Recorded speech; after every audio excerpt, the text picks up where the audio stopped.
Hi ಎಲ್ಲರಿಗೂ ನಮಸ್ಕಾರ. ನಮ್ಮ ಚಾನಲ್ಗೆ ಸ್ವಾಗತ. ನಾನಿವತ್ತು ರಾಜ್ಮಾ ಕರಿ ಮಾಡ್ತಾಯಿದ್ದೀನಿ ರೈಸ್ ಜೊತೆಗೆ. ಹಾಗೆ ಯಾರೆಲ್ಲ ಫಸ್ಟ್ ಟೈಮ್ ನಮ್ಮ ವಿಡಿಯೋ ನೋಡ್ತಿದ್ದೀರೋ ಪ್ಲೀಸ್ ಚಾನಲ್ಗೆ ಸಬ್ಸ್ಕ್ರೈಬ್ ಮಾಡ್ಕೊಳ್ಳಿ ಅಂತ ಹೇಳ್ತಾ ಬನ್ನಿ ಏನೆಲ್ಲ ಬೇಕಂತ ನೋಡೋಣ. ಫಸ್ಟು ನೆನೆಸಿಟ್ಕೊಂಡಿರೋ ರಾಜ್ಮಾ ನಾನು ನೈಟ್ ನೆನೆಸಿಟ್ಕೊಂಡಿದ್ದೆ, ಮತ್ತು 2 ಟೊಮೆಟೊ ತೊಗೊಂಡಿದ್ದೀನಿ, 2 ಈರುಳ್ಳಿ, 6 ಎಸಳು ಬೆಳ್ಳುಳ್ಳಿ, ತೆಂಗಿನ ತುರಿ, 1/2 cup sambar powder, chilli powder, ಒಗ್ಗರಣೆಗೆ ಸಾಸಿವೆ, ಜೀರಿಗೆ, ಕೆಂಪು ಮೆಣಸಿನಕಾಯಿ, ಕರಿಬೇವು, ಎಣ್ಣೆ ಹಾಗೂ ಉಪ್ಪು ತೊಗೊಂಡಿದ್ದೀನಿ. ನೆಕ್ಸ್ಟು ಫಸ್ಟ್ ನಾನು ಮಸಾಲ ರುಬ್ಕೊಂಡು ನೆಕ್ಸ್ಟ್ ಒಗ್ಗರಣೆ ಮಾಡ್ಕೊಳ್ಳೋದ್ರಿಂದ ಮಸಾಲ ರುಬ್ಕೊಳ್ಳೋದಕ್ಕೆ ತೆಂಗಿನ ತುರಿ, ಬೆಳ್ಳುಳ್ಳಿ, ಚಿಲ್ಲಿ ಪೌಡರ್, ಸಾಂಬಾರು ಪೌಡರ್, ಹೆಚ್ಚಿಟ್ಕೊಂಡಿರುವಂತಹ ಈರುಳ್ಳಿ, ಟೊಮೆಟೊ ಮತ್ತು ಇದಕ್ಕೆ ಸ್ವಲ್ಪ ನಾನು ಜೀರಿಗೆ ಹಾಕೋತಾ ಇದ್ದೀನಿ.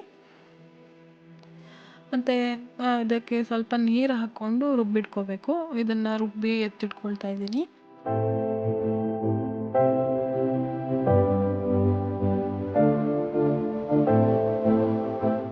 ನೆಕ್ಸ್ಟು ಒಗ್ಗರಣೆಗೆ ಇಟ್ಕೊಂಡು ನಾನು ಇದಕ್ಕೆ 2 ಟೇಬಲ್ ಸ್ಪೂನ್ ಆಯಿಲ್ ಹಾಕಿ ಸಾಸಿವೆ, ಜೀರಿಗೆ, ಕೆಂಪು ಮೆಣಸಿನ್ಕಾಯಿ, ಕರಿಬೇವು ಹಾಕೋತಾ ಇದ್ದೀನಿ. ಸಾಸಿವೆ ಮತ್ತು ಜೀರಿಗೆ ಸ್ವಲ್ಪ ಸಿಡಿಬೇಕು ಅಷ್ಟು ಫ್ರೈ ಮಾಡ್ಕೋತಾ ಇದ್ದೀನಿ. ನೆಕ್ಸ್ಟು ಹೆಚ್ಚಿಟ್ಕೊಂಡಿರುವಂಥ ಈರುಳ್ಳಿ ಹಾಕ್ಕೋತಾ ಇದ್ದೀನಿ. ಈರುಳ್ಳಿ ಸ್ವಲ್ಪ ಗೋಲ್ಡನ್ ಬ್ರೌನ್ ಕಲರ್ ಬರೋ ಹಾಗೆ ಫ್ರೈ ಮಾಡ್ಕೋಬೇಕು, ಇಲ್ಲ ಅಂದರೆ ನಮಗೆ ತಿನ್ನುವಾಗ ಅದು ಹಸಿ ಹಸಿ ಫೀಲ್ ಅನಿಸುತ್ತೆ. ಸೊ ಒನ್ಸ್ ಈರುಳ್ಳಿ ಫ್ರೈ ಆದಮೇಲೆ ರುಬ್ಬಿಟ್ಕೊಂಡಿರೋ ಮಸಾಲ ಹಾಕೋತಾ ಇದ್ದೀನಿ. ಮತ್ತು ಜಾರಲ್ಲಿ ಸ್ವಲ್ಪ ನೀರು ಹಾಕಿ ಅದನ್ನು ಮಸಾಲೆಗೆ ಸೇರಿಸ್ಕೊತಾ ಇದ್ದೀನಿ. ಆಮೇಲೆ ಮಸಾಲ ಒಂದು ಕುದಿ ಬರೋವರೆಗೂ ಫ್ರೈ ಮಾಡ್ಕೊಬೇಕು. ನಂತರ ಇದಕ್ಕೆ ನಾನು ನೆನೆಸಿಟ್ಕೊಂಡಿರೋ ರಾಜ್ಮಾ ಹಾಕೋತಾ ಇದ್ದೀನಿ. ನೆಕ್ಸ್ಟು ನೀರು ಹಾಕ್ಕೊತಾ ಇದ್ದೀನಿ. ಸ್ವಲ್ಪನೇ ನೀರು ಹಾಕೋತಿದ್ದೀನಿ, ಯಾಕಂದರೆ ನೀರು ಜಾಸ್ತಿ ಆದರೆ ಸಾಂಬಾರು ಫುಲ್ ನೀರು ಥರ ಅನಿಸುತ್ತೆ. ತುಂಬ ತೆಳುವಾದರೆ ರೈಸ್ ಜೊತೆ ಅಷ್ಟು ಚೆನ್ನಾಗಿ ಅನಿಸಲ್ಲ. ಮತ್ತು ಇದಕ್ಕೆ ಉಪ್ಪು ನಾವು ಟೇಸ್ಟ್ ನೋಡ್ಕೊಂಡು ಹಾಕ್ಕೊಬೇಕಾಗುತ್ತೆ. ಆಮೇಲೆ ಇನ್ನೊಂದು ಇಂಪಾರ್ಟೆಂಟ್ ವಿಷಯ ಏನಂದರೆ ಕಾಳು ಮತ್ತು ನೀರು ಹಾಕಿದ ತಕ್ಷಣ ಕುಕ್ಕರ್ ಮುಚ್ಚಬಾರ್ದು ನೀವು.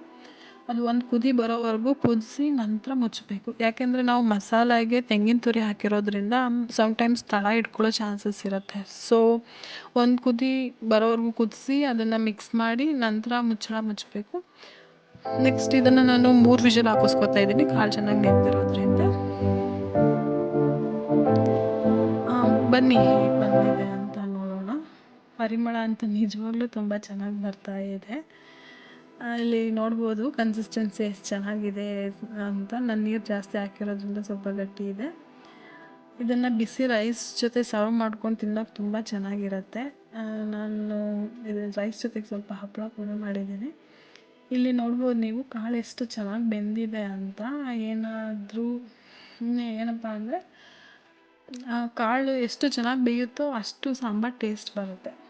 ಇದನ್ನು ನೀವು ನಿಮ್ಮ ಮನೇಲಿ ಟ್ರೈ ಮಾಡಿ ನೀವು ಟೇಸ್ಟ್ ಮಾಡುವಾಗ ಫೀಲ್ ಆಗುತ್ತೆ. ಸೊ ಈ ರೆಸಿಪಿ ನಿಮಗೆ ಇಷ್ಟ ಆಗಿದೆ ಅಂತ ಅನ್ಕೋತಿದ್ದೀನಿ. ನೀವು ನಿಮ್ಮ ಮನೇಲಿ ಟ್ರೈ ಮಾಡಿ ಹೇಗೆ ಬಂದಿದೆ ಟೇಸ್ಟ್ ಅಂತ ಕಮೆಂಟ್ನಲ್ಲಿ ಶೇರ್ ಮಾಡಿ. Thank you.